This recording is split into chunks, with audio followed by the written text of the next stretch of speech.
गोरेराम और कालेराम जी की कथा। महाराष्ट्र के नासिक शहर में स्थित पंचवटी में भगवान राम के दो प्रसिद्ध और प्राचीन मंदिर हैं, कालेराम मंदिर और गोरेराम मंदिर। इन दोनों स्वरूपों की स्थापना और इनके पीछे की कथा अत्यंत महिमामयी है।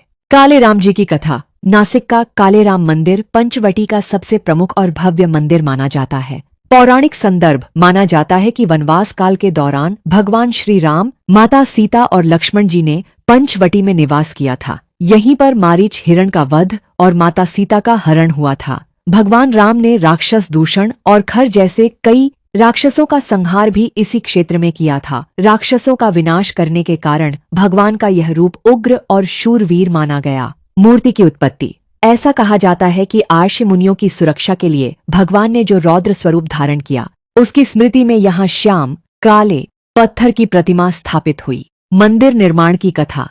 इस मंदिर की खोज के पीछे एक रोचक कथा है।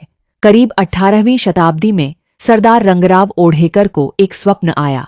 स्वप्न में भगवान राम ने उनसे कहा कि उनकी काले पत्थर की मूर्ति गोदावरी नदी के पास दबी हुई है। अगले ही दिन ओढ़ेकर ने गोदावरी के रामकुंड के समीप खुदाई करवाई। गोरेराम जी की कथा। कालेराम मंदिर के पास ही थोड़ा चलने पर गोरेराम मंदिर स्थित है।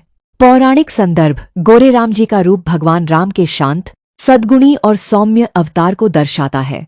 वनवास के समय जब श्री राम ऋषियों के आश्रम में रहते थे और साधु संतों से धर्म चर्चा करते थे, तब उनका रूप अत्यंत शांत और करुणा से भरा होता था। मूर्ति की उत्पत्ति। गोरेराम मंदिर में स्थापित मूर्तियां सफेद गौर संगमरमर के पत्थर से बनाई गई हैं।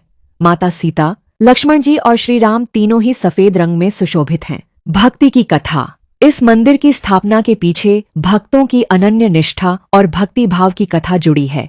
ऐसा माना जाता है कि जब श्रद्धालुओं ने भगवान राम के शांत और आनंदमयी रूप की उपासना के लिए स्थान चुना, तब उन्होंने सफेद संगमरमर की मूर्ति बनाकर उनकी स्थापना की, ताकि भक्त भगवान के करुणामयी और वात्सल्य रूप का दर्शन कर सकें। आध्यात्मिक महत्व। कालेराम जी का रूप हमें अधर्म का नाश करने, साहस और कर्तव्य पथ पर डटे रहने की प्रेरणा देता है। गोरेराम जी का रूप हमें शांति, प्रेम, क्षमा और भक्ति मार्ग पर चलने का संदेश देता है। पंचवटी आने वाले श्रद्धालु इन दोनों मंदिरों का दर्शन करके भगवान राम के वीर और शांत दोनों ही स्वरूपों का आशीर्वाद प्राप्त करते हैं।